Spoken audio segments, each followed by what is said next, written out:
La historia oficial es una mentira cómoda. Nos habla de valentía en las trincheras, de la audacia en el cielo y del sacrificio en las costas de Normandía. Nos muestra a los héroes militares, a los líderes inspiradores. Pero esos son solo los actores en el escenario. La verdad prohibida, es que el telón de fondo de la Segunda Guerra Mundial fue pintado, financiado y, en última instancia, diseñado no en Berlín o en Londres, sino en los rascacielos de Manhattan. Hay una historia que no se cuenta en los libros de texto. Una historia donde el verdadero campo de batalla no era el Pacífico o el Frente Oriental, sino las salas de juntas de Wall Street. La guerra fue ganada con coraje, sí, pero el conflicto fue orquestado con chequeras. Y los verdaderos vencedores, los que cosecharon la mayor transferencia de poder y riqueza de la historia moderna, no llevaban uniforme. Vestían trajes de Savile Row y fumaban puros cubanos en oficinas que miraban al Hudson. La pregunta que nadie se atreve a hacer es esta: ¿cómo es posible que una nación destrozada por una derrota humillante y ahogada en la hiperinflación tras la Primera Guerra Mundial haya podido rearmarse en menos de 2 décadas con una velocidad y una eficiencia industrial que aterrorizó al mundo entero? La respuesta es simple, pero perturbadora. Fue el dinero americano el que construyó la maquinaria de guerra alemana. No me refiero a la ayuda humanitaria. Hablo de una arquitectura financiera fría y calculada. Una arquitectura que operó bajo la fachada de la neutralidad, mientras los bancos americanos inyectaban el capital necesario para que el Tercer Reich pasara de ser un estado fallido a una potencia industrial capaz de conquistar Europa. La fachada de Manhattan versus la realidad de Berlín. En los albores de la década de 1930, mientras Roosevelt hablaba de paz y de la Gran Depresión, las corrientes subterráneas del capital fluían sin parar a través del Atlántico. Hay que entender que, para Wall Street, el dinero no tiene bandera. No distingue entre democracias y dictaduras. Solo busca rentabilidad. Y la rentabilidad prometida por la reconstrucción de la industria alemana era astronómica. Esta es la parte que desmantela el mito de la inocencia. Para que la Alemania de Hitler existiera, primero tuvo que ser rescatada. Después de 1918, el Tratado de Versalles había impuesto reparaciones tan brutales que la economía alemana se hundió en el caos, culminando en la infame hiperinflación, donde una carretilla de billetes apenas compraba un pan. Pero entonces, en un movimiento que parecía un acto de buena fe internacional, intervinieron los grandes bancos de Nueva York. El primer salvavidas llegó en 1924 con el Plan Dawes. Este plan no era para aliviar a los ciudadanos alemanes. Era para garantizar que los antiguos aliados, principalmente Gran Bretaña y Francia, pudieran seguir cobrando sus reparaciones de guerra. Y, fundamentalmente, era para que Alemania pudiera pagar a los propios bancos estadounidenses que la habían financiado antes de 1914. Fue un círculo virtuoso de deuda diseñado por banqueros, no por diplomáticos. El Plan Dawes reestructuró la economía alemana, estabilizó su moneda y, lo más importante, abrió las compuertas para que entraran cientos de millones de dólares en préstamos privados de Wall Street. Estos préstamos no fueron destinados a escuelas o hospitales. Se dirigieron directamente a la modernización de la infraestructura industrial alemana, acerías, plantas químicas, líneas ferroviarias. Imaginen la escena.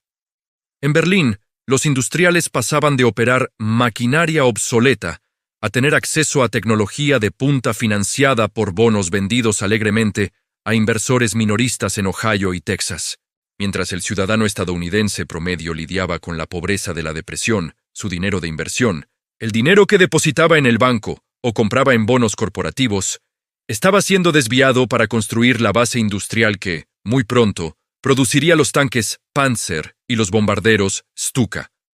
Si el Plan Dawes puso los cimientos, el Plan Young de 1929, diseñado por el banquero Owen D. Young de General Electric, cementó la estructura. Este plan redujo las reparaciones de guerra, extendiendo los plazos de pago hasta la década de 1980. En esencia, garantizó que la deuda alemana se convirtiera en un negocio a largo plazo y extremadamente lucrativo para los banqueros de Nueva York que gestionaban la emisión de esos bonos. Convirtieron una obligación política en un activo financiero. Fue bajo la sombra de estos planes, que inyectaron la liquidez que tanto necesitaba, que Adolf Hitler encontró un país con una capacidad de producción que solo esperaba una chispa política para encenderse. Los bancos de Wall Street habían pagado la cuota inicial de la guerra. La génesis industrial de la amenaza. Lo que la mayoría de la gente ignora es el nivel de detalle en esta colaboración financiera. Entre 1924 y 1929, los préstamos de Nueva York a Alemania superaron los 2.500 millones de dólares. El capital alemán no tenía que preocuparse por la inversión de riesgo. El capital americano estaba ansioso por tomarlo. Pensemos en el acero. El acero es el esqueleto de la guerra. La German Steel Trust, la mayor productora de acero alemana, recibió un préstamo de 700 millones de marcos, facilitado por Dillon, Read & Co. de Wall Street. Ese dinero modernizó sus fábricas, haciendo posible la producción masiva de armamento de alta calidad años después. Luego está la química, el sector más siniestro. IG Farben. Este conglomerado químico alemán se convirtió en el corazón industrial del Tercer Reich, produciendo explosivos, caucho sintético y, lo más infame, el gas Zyklon B, IG Farben, la empresa que se convertiría en sinónimo de los horrores de la guerra, fue financiada y asistida desde la cima del capitalismo estadounidense. Recibió un préstamo de 30 millones de dólares de Chase Bank y otros bancos de inversión en 1926. La imagen es perturbadora.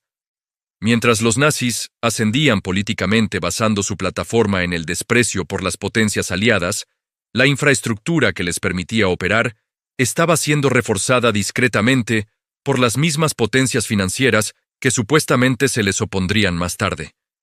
La neutralidad no era una posición política, era una estrategia de negocios. Las grandes corporaciones americanas, como General Motors y Ford, no solo invirtieron, se integraron profundamente en la economía alemana antes de 1939. Ford, por ejemplo, controlaba una parte significativa de la producción de vehículos en Alemania.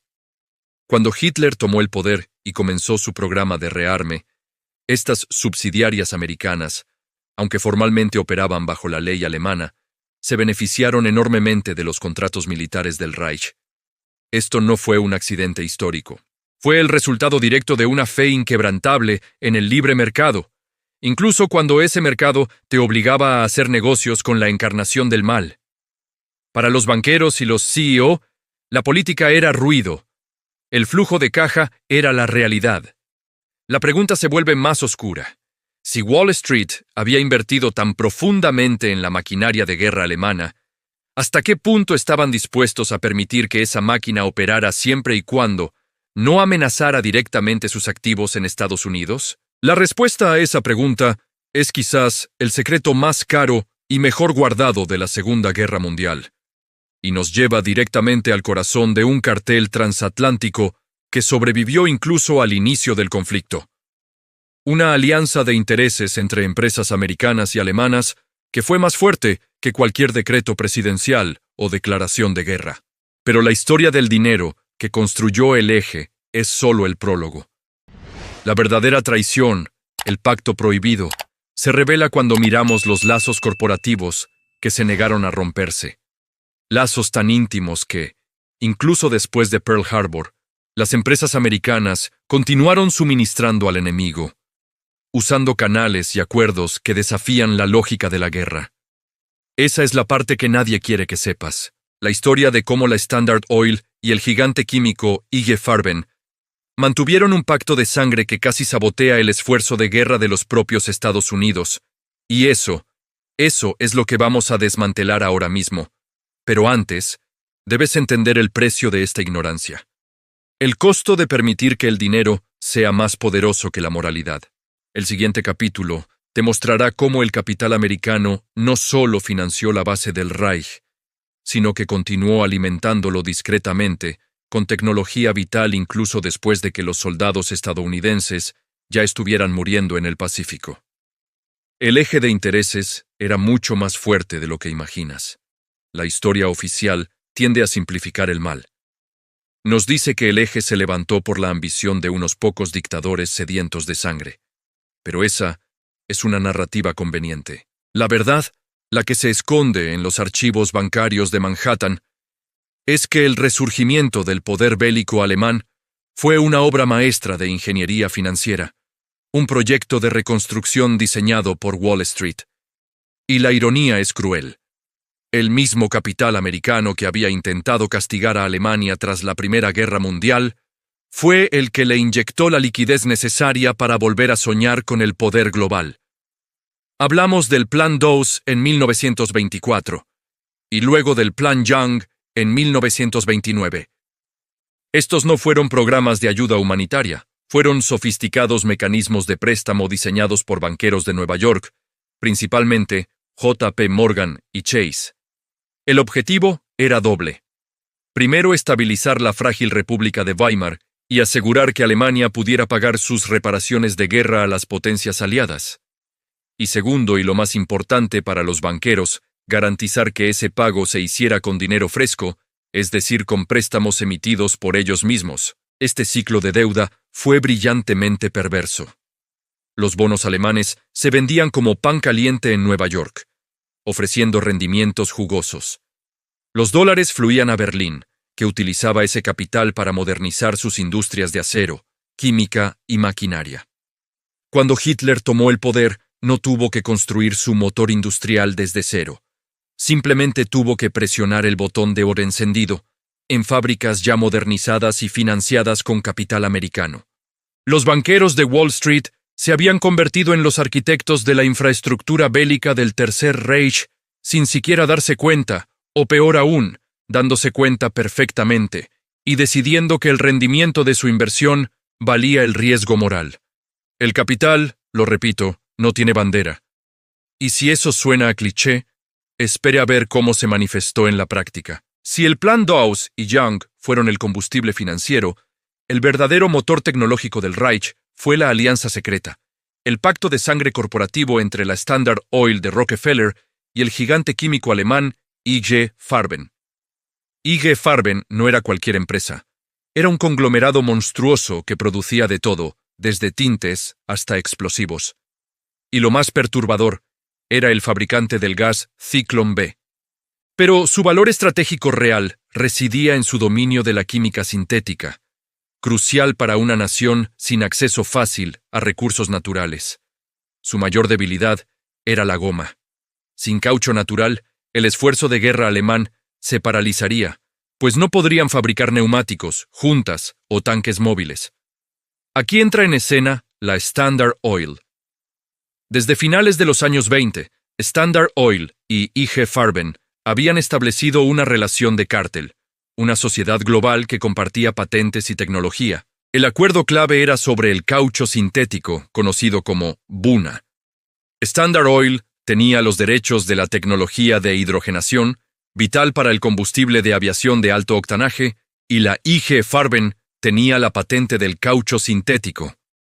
Intercambiaron información, creando un monopolio transatlántico que prometía proteger a ambas de la competencia global.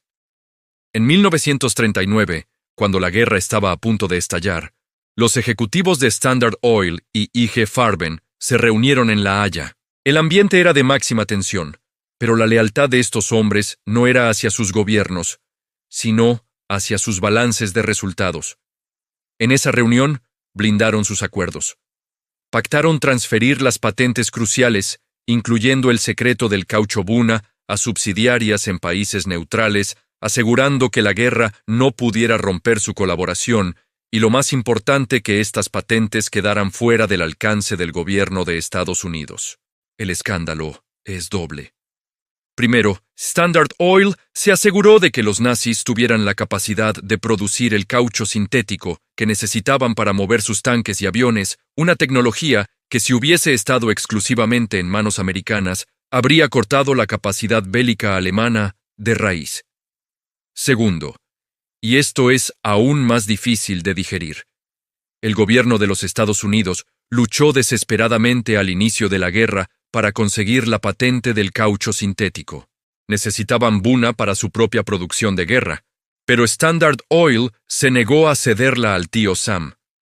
La razón era simple. El contrato con IG Farben era más importante que la seguridad nacional. Cuando el fiscal general de los Estados Unidos, Thurman Arnold, investigó estos acuerdos en 1942, descubrió que Standard Oil había retrasado intencionalmente la producción de Buna en Estados Unidos. El costo de esta lealtad corporativa fue devastador. Al entrar en guerra, Estados Unidos se encontró con una escasez crítica de caucho, lo que obstaculizó gravemente la producción de aviones y vehículos militares en los primeros y cruciales meses del conflicto. Mientras los soldados americanos se preparaban para morir en playas lejanas, los tanques alemanes se movían con neumáticos fabricados con tecnología que, en esencia, había sido protegida por una de las corporaciones más grandes de América. Esta no fue una excepción aislada. La controversia de la IG Farben y Standard Oil es solo el ejemplo más visible de un patrón sistémico. Chase Bank, por ejemplo, fue acusado de manejar las cuentas del gobierno de Vichy, el régimen títere francés que colaboraba con los nazis, y de ayudar a los nazis a repatriar fondos y bienes robados de judíos. Cuando los bombardeos se intensificaron en Europa, los activos de muchas corporaciones americanas en Alemania, como Ford y General Motors, fueron convenientemente clasificados como propiedad enemiga por el Reich, un movimiento que, paradójicamente, garantizó que las filiales alemanas continuaran operando bajo control alemán, pero con la infraestructura moderna que habían recibido de Detroit.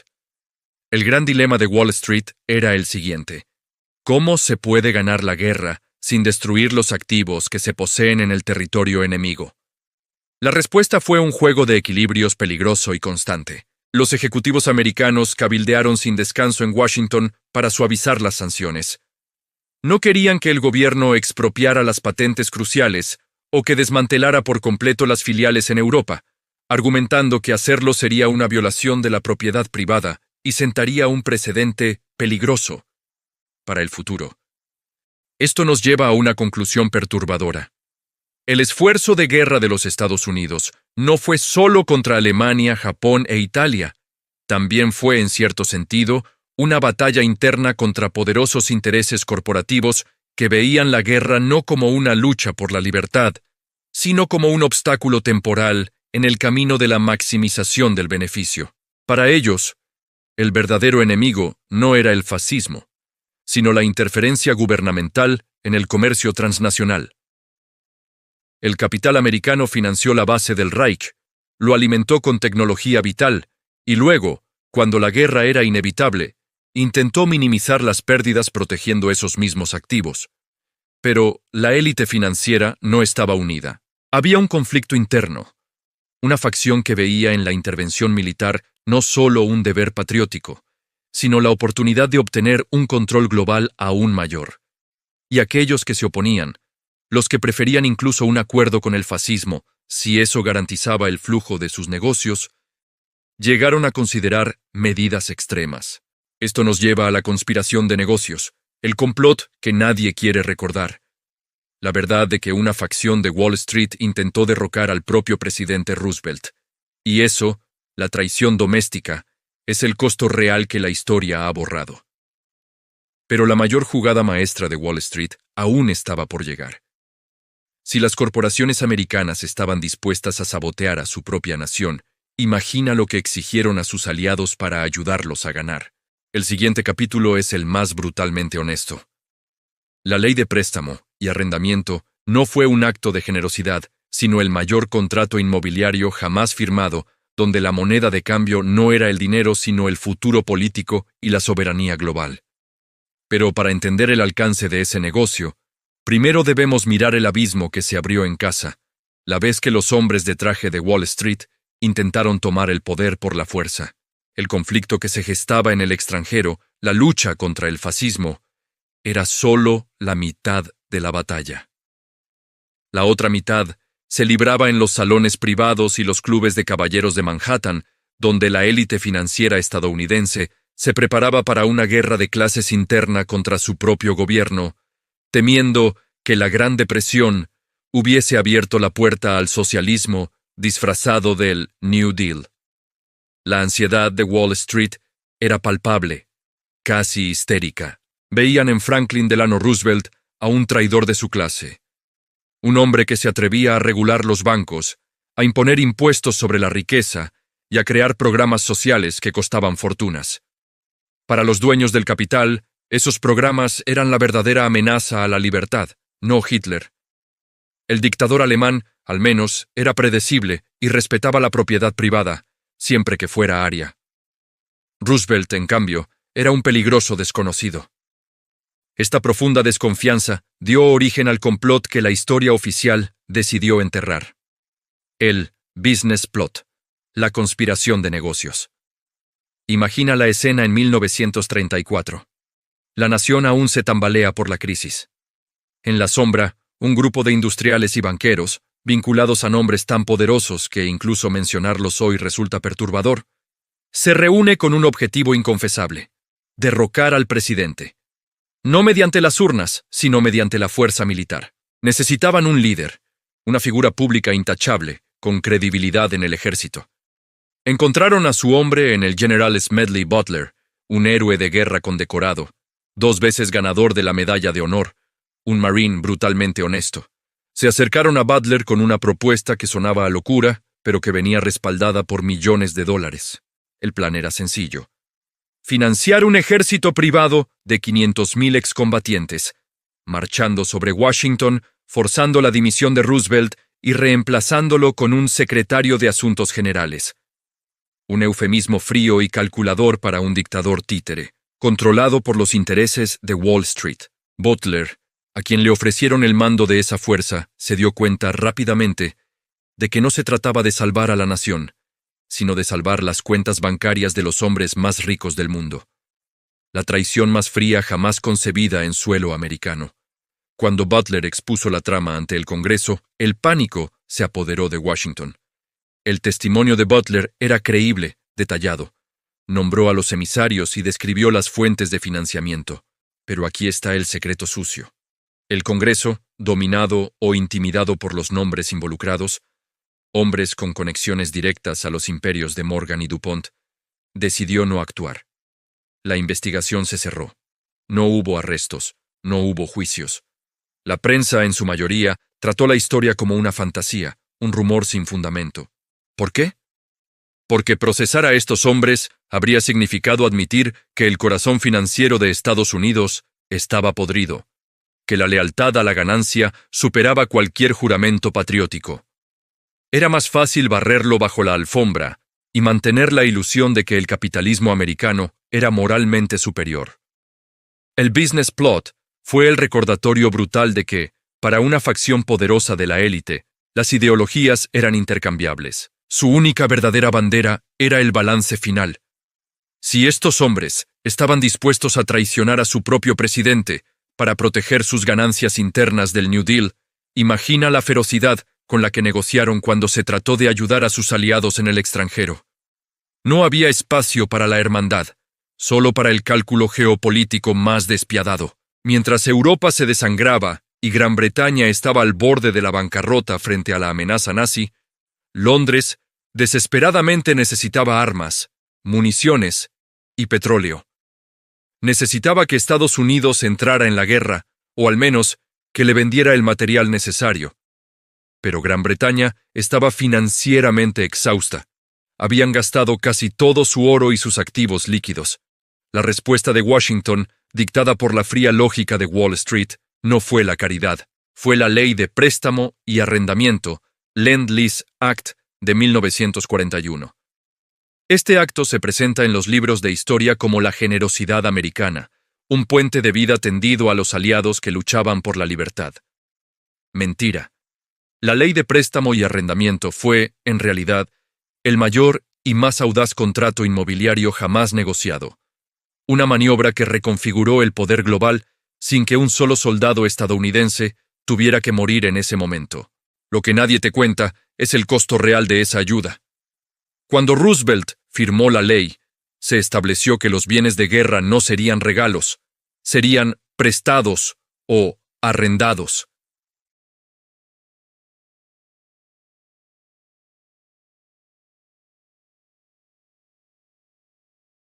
Piensa en el Caribe, en Terranova, en Bermudas. Estas no eran solo ubicaciones geográficas, eran el ancla que el Imperio Británico había utilizado durante siglos para controlar las rutas marítimas globales. Estados Unidos no solo prestó tanques y aviones, compró, a precio de liquidación, la infraestructura militar global del imperio en declive. Los negociadores americanos, muchos de ellos exbanqueros de Wall Street, llevados al servicio público, actuaron con la precisión de depredadores corporativos. Exigieron el desmantelamiento de la preferencia imperial británica, un sistema que protegía el comercio entre las colonias y la metrópoli. Este desmantelamiento fue la llave que abrió los mercados de la Commonwealth al capital americano, asegurando que, sin importar quién ganara la guerra en Europa, el comercio global sería dominado por el dólar y las corporaciones estadounidenses. La ley de préstamo y arrendamiento no fue un acto humanitario. Fue un contrato de compra hostil. Cada bomba, cada rifle, cada galón de combustible enviado a los aliados representaba una línea en el balance de cuentas que garantizaba la transferencia de riqueza y poder desde el viejo mundo, que se autodestruía hacia la nueva potencia emergente. Estados Unidos y más específicamente Wall Street. Gran Bretaña pagó su deuda de guerra hasta 2006, 70 años después del conflicto. 70 años de pagos lentos y silenciosos que financiaron algo mucho más que la guerra. Financiaron la corona financiera americana. Esta fue la primera etapa de la jugada maestra. Mientras los soldados luchaban por la supervivencia en el frente, los banqueros ya estaban diseñando el mundo de posguerra, asegurándose de que la victoria militar se tradujera en una hegemonía económica eterna. Pero la coronación de Wall Street no se completó hasta que se aseguraron de que la moneda de esa nueva hegemonía fuera el dólar, y para eso tuvieron que organizar una reunión secreta en las montañas, un cónclave que se llevó a cabo mientras las bombas aún caían, donde se decidió el destino económico de todas las naciones. Y esa reunión, el momento en que Wall Street se convirtió oficialmente en el acreedor supremo del planeta, es la parte más oscura y decisiva de toda la historia. El juego final se llamó Bretton Woods. Pero antes de llegar al gran final, debemos detenernos un momento a entender la psicología de los varones de la guerra. Porque, si la ayuda a los aliados fue un negocio, imagina el negocio que hicieron con su propio gobierno. La conversión industrial de Estados Unidos no fue solo un milagro de producción. Fue una orgía de lucro garantizado por contratos gubernamentales que minimizaban el riesgo y maximizaban la rentabilidad de las corporaciones que solo unos años antes habían coqueteado con el fascismo. Y sus tácticas para retrasar la producción hasta que el precio fuera justo fueron, en sí mismas, un acto de traición que costó vidas. Esto es lo que las cuatro grandes hicieron mientras la nación miraba hacia el Pacífico. Transición Forte. Empuja para el capítulo 5 sobre la avaricia corporativa durante la conversión industrial antes de volver a Bretton Woods. Esto es lo que las corporaciones hicieron mientras la nación miraba hacia el Pacífico. Hablamos de la moral de los varones de la guerra. La historia oficial nos dice que gigantes como Ford y General Motors se lanzaron a la producción de tanques y aviones impulsados por el fervor patriótico.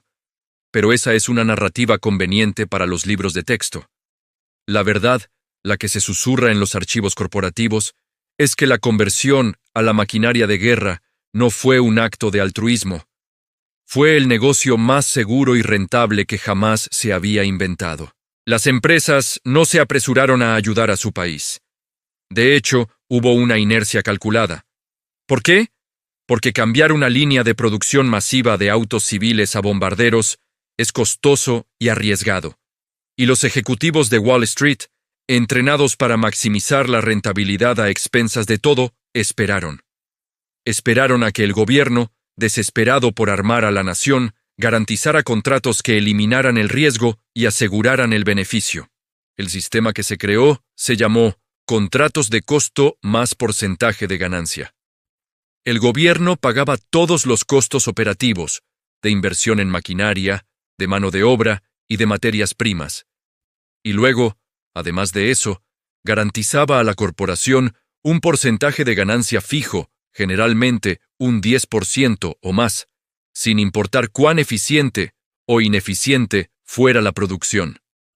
Esto significaba que, cuanto más lenta y costosa fuera la conversión, más dinero ganaba la empresa.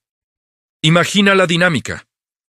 Los directivos de estas grandes empresas sabían que cada día que retrasaban la entrega del primer tanque, cada día que negociaban una cláusula adicional en el contrato, el costo total para el contribuyente aumentaba, y con él, sus ganancias garantizadas.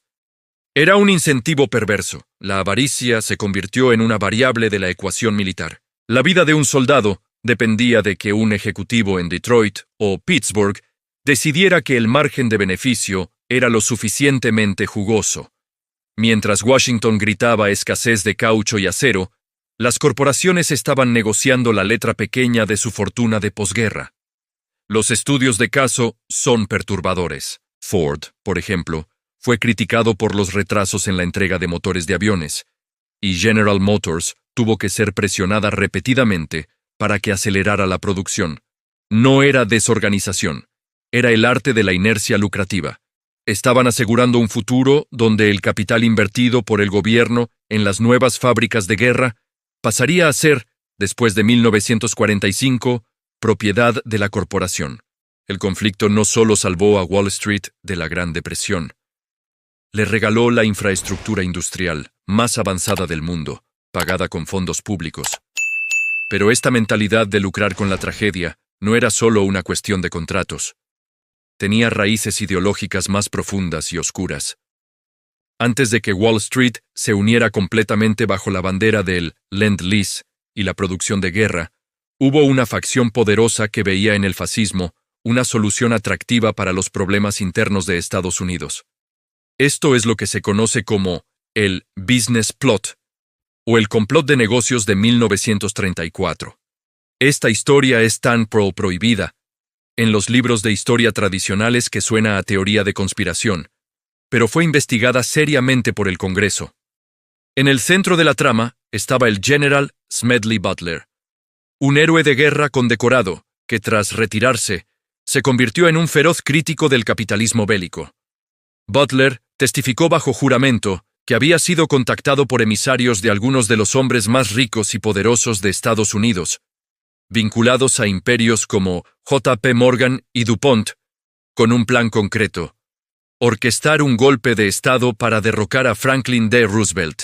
El objetivo era simple y perturbador: reemplazar la democracia de Roosevelt por un gobierno títere, modelado a partir de los estados fascistas europeos, que protegiera los intereses corporativos de cualquier regulación del New Deal.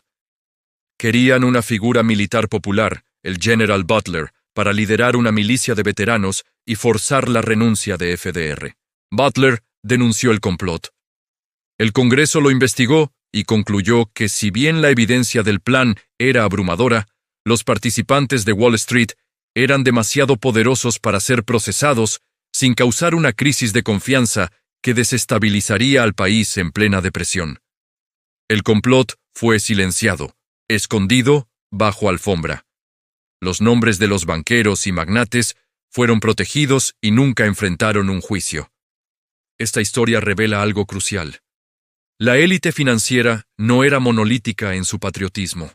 Una parte significativa de Wall Street estaba dispuesta a destruir la democracia americana si eso significaba asegurar el control total sobre la economía, incluso si el modelo de negocio era fascista.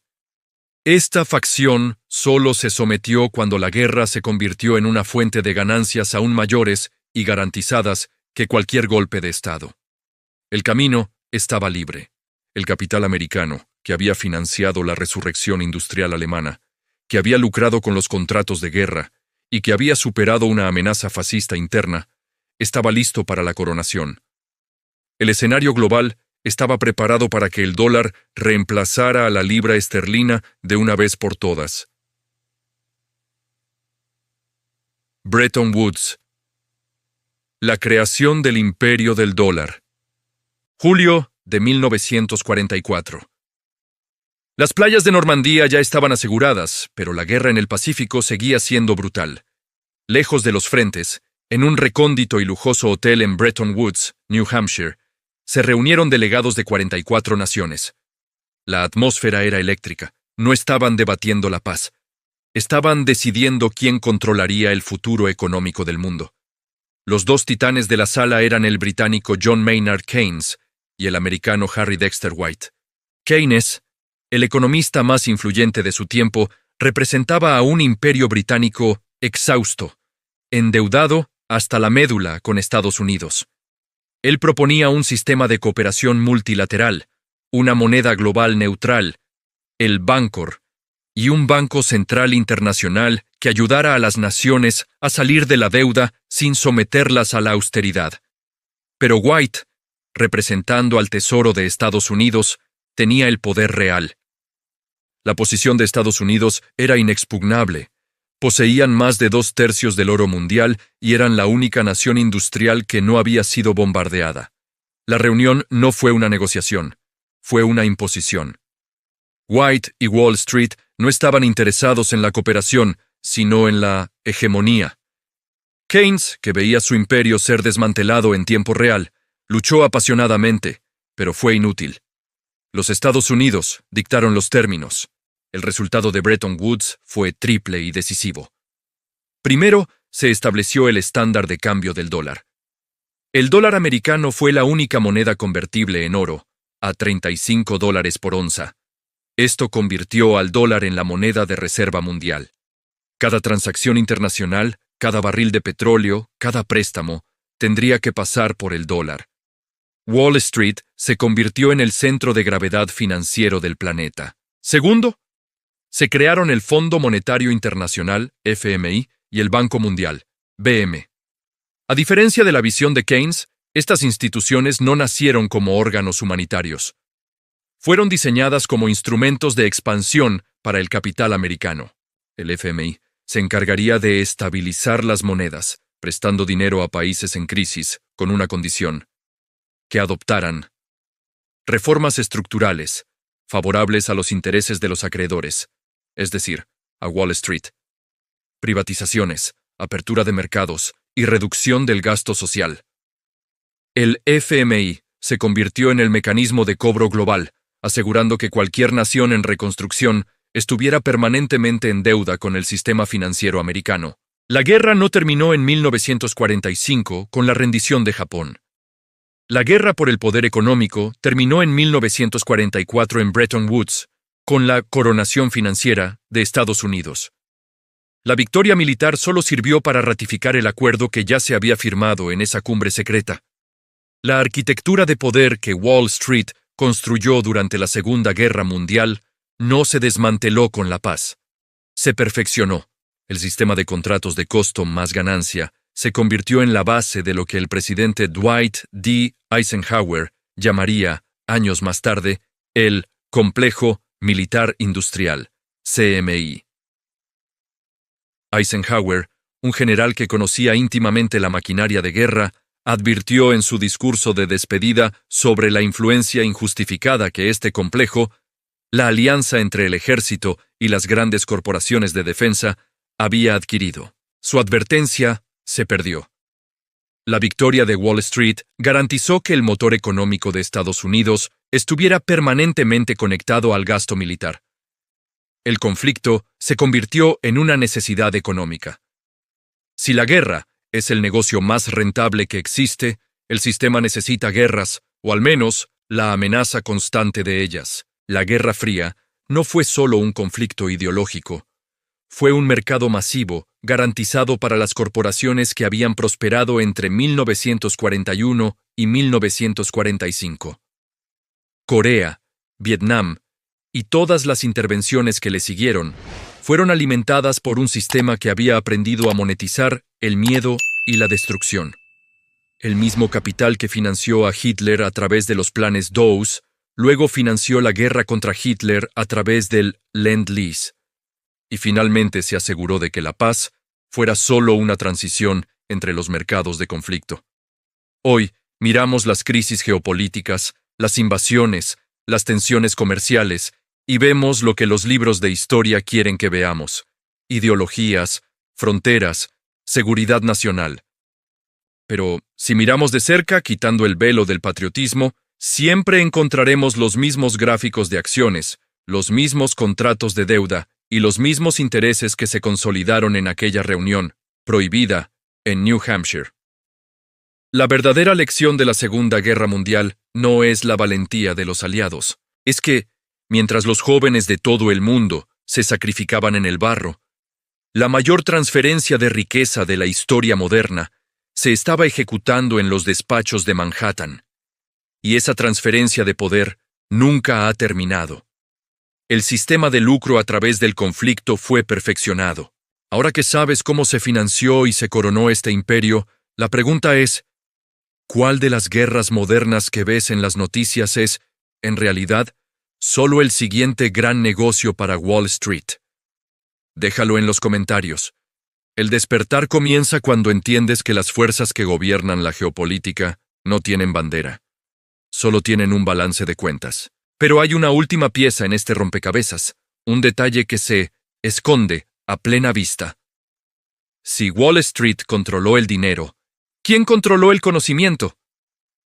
La historia de la tecnología de guerra alemana y cómo fue discretamente comprada y patentada por empresas americanas después de 1945 es un escándalo que reescribe la historia de la innovación moderna. Y esa es una historia para otro momento.